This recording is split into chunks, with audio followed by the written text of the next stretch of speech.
വെച്ചിട്ട് ഒരു പാമ്പിന്റെ കടി കേൾക്കുക എന്നുള്ളത് തീർത്തും ദൗർഭാഗ്യകരമായ കാര്യമാണ്. പക്ഷെ നമ്മുടെയൊക്കെ ശ്രദ്ധക്കുറവും അതിന്റെ പിന്നിലുണ്ടെന്നുള്ള ഒരു വസ്തുതയാണ്. വീടിനകത്തേക്ക് പാമ്പുകൾ വരാതിരിക്കാനുള്ള മുൻകരുതലുകളൊക്കെ നമ്മൾ എടുക്കേണ്ടതാണ്. വീടിനോട് ചേർന്നിട്ട് പുല്ലും കാടൊക്കെ പിടിച്ചു നിൽക്കുന്ന അവസ്ഥ ഉണ്ടാവരുത്. മാലിന്യം ലക്ഷ്യമായി വലിച്ചെറിഞ്ഞ് എലികൾ പെരുകാനുള്ള അവസ്ഥ ഉണ്ടാവരുത്. ജനലിന്റെയോ വെന്റിലേഷന്റെ ഒക്കെ അടുത്തായിട്ട് ചെടികൾ വളർന്നു നിൽക്കുന്നുണ്ടെങ്കിൽ അതിലൂടെ കയറി പാമ്പുകൾ വീടിനകത്ത് വരാം. ഈ ചൂടുള്ള കാലാവസ്ഥയിൽ പാമ്പുകൾ അവരുടെ മാളങ്ങളും ഒളിയിടങ്ങളൊക്കെ വിട്ടിട്ട് താരതമ്യേന ചൂട് കുറവുള്ള സ്ഥലങ്ങൾ അന്വേഷിച്ചിറങ്ങുമ്പോൾ പലപ്പോഴും നമ്മുടെ വീടിനകത്തേക്ക് വന്ന് കയറാനുള്ള സാധ്യതയുണ്ട്. മാത്രവുമല്ല, ഇത് പാമ്പുകളുടെ പ്രജനന കാലം കൂടിയാണ്. മുട്ട വിരിഞ്ഞും പ്രസവിച്ചൊക്കെ പുറത്തു വരുന്ന പാമ്പിൻ കുഞ്ഞുങ്ങൾ പല വഴിക്ക് സഞ്ചരിച്ച് വീട്ടു പരിസരത്തേക്ക് വരാനുള്ള സാധ്യത വളരെ കൂടുതലാണ്.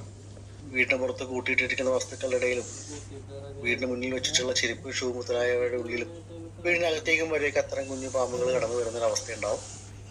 ഇത്തരം കാര്യങ്ങളെ കുറിച്ച് നമ്മൾ ബോധവാന്മാരാകുകയും വേണ്ട മുൻകരുതലുകൾ എടുക്കുകയും ചെയ്തു കഴിഞ്ഞാൽ വീടിന്റെ അകത്ത് നിന്നും വീട്ടു പരിസരത്ത് നിന്നൊക്കെ പാമ്പുകളുടെ കടി കേൾക്കുന്നത് തീർത്തും നമുക്ക് ഒഴിവാക്കാൻ പറ്റുന്ന ഒരു കാര്യം തന്നെയാണ്.